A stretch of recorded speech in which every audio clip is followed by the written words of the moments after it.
PCR Balraj Yadav గారు mute. PCR Balraj Yadav గారు mute. 10 సంవత్సరాలు ఫోన్ ట్యాపింగ్ చేయడాన్ని చేస్తే మేము అంత తొందరగా చేయాలి. మీరు కూడా 10 సంవత్సరాలు చేస్తారా ఇన్వెస్టిగేషన్? లేదు, అంత తొందరగా చేస్తారంటే 10 సంవత్సరాల కాలంలో ఇన్వెస్టిగేషన్ ఇమీడియట్ గా నెలలో చేయండి, వారంలో చేయండి అంటే ఎట్లా పాసిబుల్ అవుతుంది అండి? ఇప్పుడు డిబేట్ నడుపుతుంటేనే మీరు దాదాపు 2 గంటలు కావస్తుంది. ఇన్వెస్టిగేషన్ 2 సంవత్సరాలు అంటే అన్ని ఆధారాలు వక్కలు చెక్కలు చేస్తే అవి ఎక్కడో నదిలలో పడేస్తే అవి తీసుకొచ్చి రీట్రీట్ చేసి మళ్ళీ మీరు అదే చెప్తున్నాను మాట్లాడకండి. మీరు లోపాయికార ఒప్పందం చేసుకొని మమ్మల్ని ఇక్కడ మీరు ఫస్ట్ కాళేశ్వరం చేయండి. మాట్లాడే ముందు కాళేశ్వరం చేసి మాట్లాడండి. కాళేశ్వరం గురించి మాట్లాడదాము. ఇప్పుడు మేము లోపాయికార ఒప్పందాలు అంటే కాంగ్రెస్ పార్టీకి బీఆర్ఎస్ పార్టీకి ఒక చరిత్ర ఉంది. ఇద్దరు కలిసి కేబినెట్ లో మంత్రివర్గంలో భాగస్వామ్యం ఉన్నారు. భారతీయ జనతా పార్టీ ఎప్పుడు కాంగ్రెస్ తో కలవలేదు, బీఆర్ఎస్ తో కలవలేదు. వీళ్ళు కలిసి పోటీ చేసిండ్రు, కలిసి కేబినెట్ లో రాజ్యాల అధికారం పంచుకున్నారు.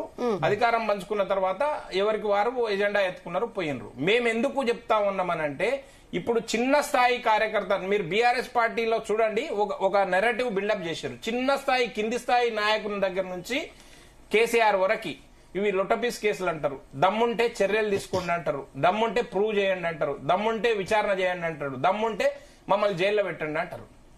ఒక్కటంటే ఒకటి, మేము ఎందుకు కాంగ్రెస్ పార్టీ సామర్థ్యం మేరకు పనిచేస్తలేదు, అసమర్థంగా పనిచేస్తుందని ఎందుకు చెప్తున్నామనంటే 1,00,000 ఎకరాలు ధరణిలో అన్యాక్రాంతమైనవి, ఆ భూములు మొత్తం రికార్డులు తారుమారు చేసిండ్రని చెప్పిండ్రు.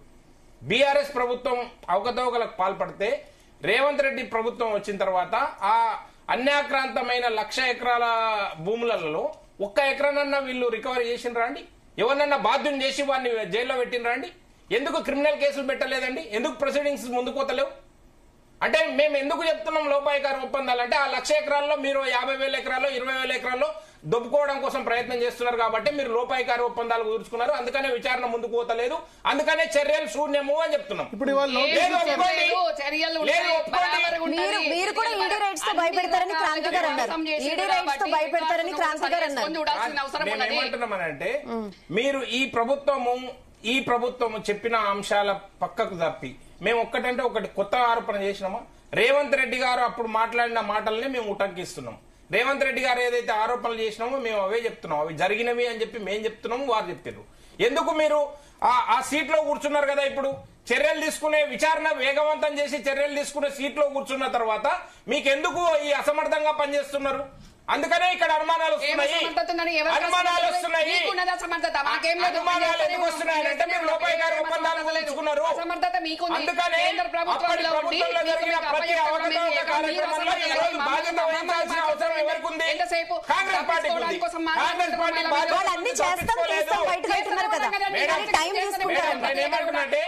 కాంగ్రెస్ పార్టీ బాధ్యతల నుంచి తప్పించుకోలేదు. మీరు ఈ కబుర్లతోటి కాలయాపన చేసి ఎన్ని రోజులు కాలయాపన చేస్తారు? ఎక్కడ కూడా నిర్దిష్టమైన చర్యలు లేవు అని చెప్తున్నా. మేడం, మేమేమంటున్నామనంటే మీరు ఎన్ని రకాలుగా బుకాయించినా, మీరు ఎన్ని రకాలుగా కాలయాపన చేసినా ఖచ్చితంగా మీకు వాళ్ళకి రమ్యారావు గారు ఇప్పుడు Zee studio, Zee Telugu news వేదికగా మేము చెప్తా ఉన్నాం. భారతీయ జనతా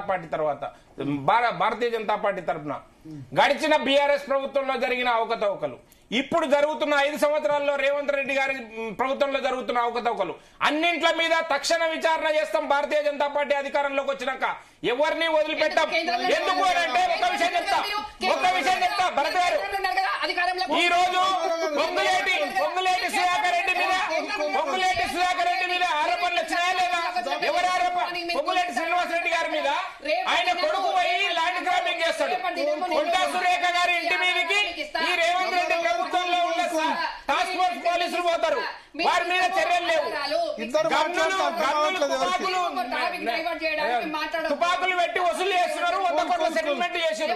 ఎవరు చెప్పారు? ఏం చెప్పాలి? కొండా సురేఖ గారు చెప్పారు. వారి దగ్గర కొండి కొండా సురేఖ గారి ఇంటి మీదకి ఎవరు పోయారు? టాస్క్ ఫోర్స్ పోలీసులు కదా పోయింది. పోతారండి. ఎట్లా పోతారు? అధికారంలో ఉన్న మీరే మంత్రి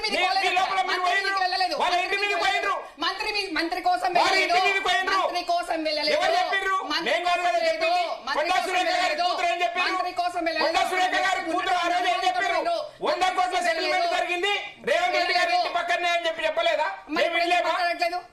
ఎందుకు మాట్లాడట్లేదు? ఎందుకు మాట్లాడతలేదంటే మీరు గొంతు నొక్కిరు, భయపడందులకు గురి చేసిరు, లేకుంటే సెటిల్మెంట్ చేసుకున్నారు, పంచుకున్నారు.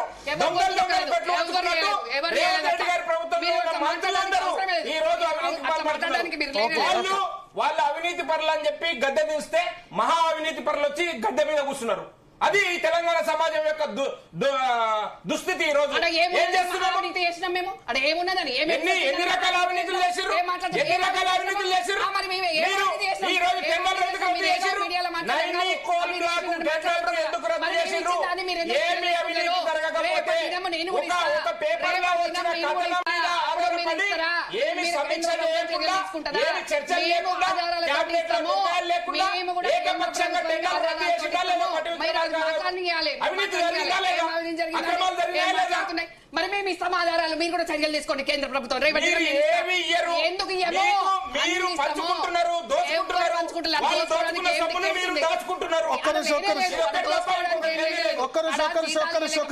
ఒక్కసారి ఇస్మాయిల్ గారు 65,000 కోట్ల ఇప్పుడు ఒక్కరిషం రామారావు గారు రామారావు గారు ఇస్మాయిల్ గారు మాట్లాడతారు. ఏం దోసుకుందామండి? ఇస్మాయిల్ గారు వినబడుతుందా? రామారావు గారు ఒక్కరిషం ఏదో మాట్లాడడం కరెక్ట్ కాదు. ఇస్మాయిల్ గారు ఇప్పుడు